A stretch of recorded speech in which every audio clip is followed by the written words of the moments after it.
Good afternoon. I'm David Tyler, the editor of the Baldwinsville Messenger, and I'm here this afternoon with Bob Hourihan, who is a Korean War veteran. We're going to talk about some of his experiences in the war. Bob, why don't you talk about where you grew up and what you were doing before the war started? Okay, I grew up right outside of Baldwinsville, 4 miles over on 31 Belgium, and born and raised right there, and lived there all my life. Went to grade school in Belgium, 1 through 8, and come to Baldwinsville for my high school career over here in the old Elizabeth Street Academy. What made you decide to go into the service after high school? Well, at the time, I was 18 years old. I graduated in 1950 then. At the time, everybody, all my buddies, everybody was enlisting in the service. So I had a brother-in-law that was in the Airborne paratroopers and jumped in Normandy in World War II. And he bet me, at the time it was a case of beer, that I couldn't get through jump school after basic training. I said, I'll take that bet. So I enlisted right in Chimes building in Syracuse, right in Airborne Infantry. It was right on my papers. So I went to basic training in Fort Dix, New Jersey. So there, I think it was probably 12 weeks. This was, I joined in February 7th, 1951. And then basic training at Fort Dix, New Jersey, and then went straight from there to Fort Benning, Georgia for airborne jump school. I was there 4 weeks, graduated, got my wings, jump wings, and then I was assigned to 82nd Airborne in Fort Bragg, North Carolina. Then from there, I stayed at Fort Bragg probably 8-10 months. Had 2 maneuvers, Operation Longhorn in Texas. We had 1, 2, 3 jumps there. Back to Fort Bragg and had another maneuvers there, Operation, I forget the name of it, Southern Pines. Then had 3 more jumps there.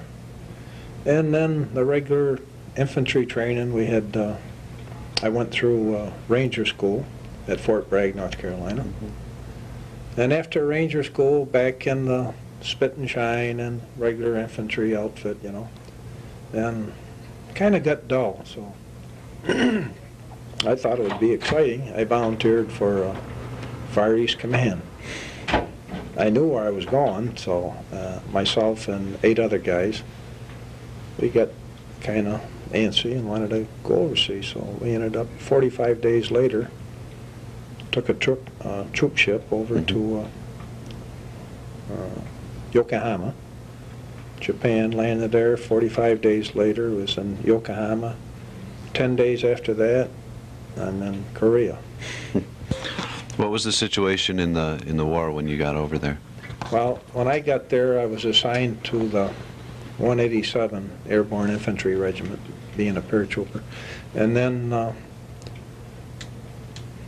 out of the 100 guys, I got 100 new men that come in that outfit, and 8 of the guys left Fort Bragg with me. And we were only there probably 4 weeks, about a month. And this outfit that I ended up going to got hit pretty bad. They lost a lot of guys and had some casualties. So they took the 100 guys out of the 187, where I just got assigned, myself included, and put us in the 40th Division, the 223rd Infantry Regiment. So when I got there, they were in reserve for a week. They just got back in reserve, and they were resupplying and getting more men. And about 2 weeks later, I'm on Heartbreak Ridge in Korea. And I just turned 19, and it was quite an experience. Real scary. So I wondered then, I said, what did I do? I volunteered to get over here for this stuff. And second night online, One of the guys I come over with, he was killed. And out of the 8 of us, 1 guy was killed and 3 guys wounded pretty bad, severely bad. I got out of there with just shrapnel in my right leg and some frostbite. I was back in a MASH hospital for 3 days, but nothing serious. But What was the fighting like? Was it how close were you to the enemy at that point? they were over, except for when we had they'd come over and attack once in a while or try to retake the hill or probe. Never had hand-to-hand combat. I was in on capturing a Chinese prisoner, which across from us was mostly Chinese, a division of Chinese over across from Heartbreaker, and it was one of their crack divisions, but they mostly mortar rounds, artillery rounds coming in every day. I mean, you had to stay down in the trench and, wear your flak jacket and helmet all the time, or you were a goner. But I was in on probably half a dozen firefights where, they'd come over, and we never went over after them. They come over after us. But we were up in, excuse me, what they call the Kumwa Valley, and this Heartbreak Ridge was run right through it. And first outfit, when I went overseas, when I got there, I was a mortar man, 60mm mortar man. And of course, being big guy, 6'1", they handed me a BAR. I don't know if it's a Browning automatic rifle, and it's I think it holds, I don't know, 30 rounds, something like that. And those are one of the big... Yeah, it's like a John Wayne job. So they handed me that, and I said, geez, I never fired this, only in basic training. They said, well, it's yours now. And the one unfortunate thing about it, when we used to do these patrols, we'd go out on reconnaissance patrol or an ambush patrol, the BAR man was always a point man. That was kind of scary. One time we were out on a reconnaissance patrol, and we got encircled or surrounded, and had a firefight, and we had a couple guys wounded bad. But the worst part of it was right in cold winter month. And usually when you went out on patrol like that, you'd go out and you'd stay 4 hours and you come back in, then another patrol would go out. Well, once you make contact, they don't come out and relieve you. They leave you there till you can get back in the best way you know how. So we ended up, out of that one patrol, I think it was 15 guys, we had, myself included, frostbite. I think there was 5 or 6 of us had frostbite. So luckily, I come back, and we went back to the MASH hospital, and I got out of it without anything, but a few of the guys lost some fingers amputated, or earlobes, toes. One lieutenant, well, the only lieutenant was with us on the patrol, we ended up carrying him back in. He was wounded plus frostbite, so. Why don't you talk about your experiences after the war a little bit? Your family, what you're doing now, if you had any regrets about going into the service? Or? No. One of the nice things, like Korea, I don't know if the other guy told you, you get an R&R. When I come off line, we went back in reserve, and I did go to R&R to Tokyo, and my brother-in-law was stationed there at Tachikawa Air Force Base, and my sister was with him. So when I went on my R&R, I'm over in Tokyo, Japan. I seen my sister and brother-in-law, which is, pretty close to home then, so that was nice. But when I got back from R&R, our outfit then was over on Old Baldy, another hill. And I finished my time there and rotated back to the States. I got back, and then I went back to the 82nd Airborne and ended up with 23 parachute jumps.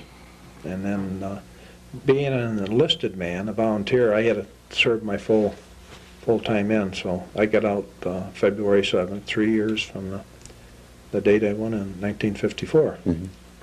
Out and got a job at Western Electric, worked there 28 and a half years, and then they laid us all off. We went out the door. But they were controlled, AT&T was a Western Electric subsidiary, so I did end up with a AT&T pension. And naturally married my wife, Millie. It used to be Millie Dunham. She's from Baldwinsville, born and raised here. And 4 children, 3 boys and 1 girl, all Irishmen, all college graduates, all 4 of my kids. Right now, I'm working for Baldwinsville School District. I've been there, be 10 years. Maintenance department. Going to retire in February. And head for Florida for the winter. Did you receive any awards for your service to the country? Yes, I got some of the medals. The ones I'm the proudest of is naturally my jump wings, that from Airborne Jump School and Ranger School. And in Korea, I got awarded the Combat Infantry Badge. It's a blue rifle thing that shows you were in a rifle company in combat, and I received the bronze medal with 3 oak leaf clusters, or battle stars, whichever. They call them oak leaf clusters or battle stars. Bob knows about them. Yeah. Other ribbons, I probably had half a dozen ribbons, Sigmund Rhee ribbon and this one and that one, but the ones I'm proud of is the Combat Infantry Badge and my bronze medal and my jump wings. Was the experience worth that case of beer that you won off your brother? I think so. Matter of fact, he's never paid me that case of beer. It was quite an experience. I was 18 years old when I enlisted, naturally, and it was exciting. And everybody said, jumping out of airplanes and that. It was exciting. They said, well, how was the first jump? I said, the same as the 23rd jump. They're all scary. Probably made a mistake volunteering for Far East Command, because I would have stayed at Fort Bragg the full 3 years. The 82nd never went in Korea. The 187 Airborne Infantry Regiment that I was in, they come out of Fort Campbell, Kentucky. But when I got there, when I got back home, I was happy. I was safe. But when I got there, I said, what did I do? It was the dumbest thing I think I ever did. But there's a woman, besides my mother, there's a woman, she's up in the old people's home up in Syracuse now, Lib Cagle. She had a, kind of brings tears to my eyes, Halo. She burned a candle for me every day over to St. Mary's Church. My mom, too. And I think that's what got you home. But the woman was great. She prayed for me every day. And naturally, you needed it from over there. Well, thank you for coming in and sharing your experiences with us. Okay. And America's lucky that we had people like you that went over there and did the dirty work for all of us. But thanks very much. Thank you.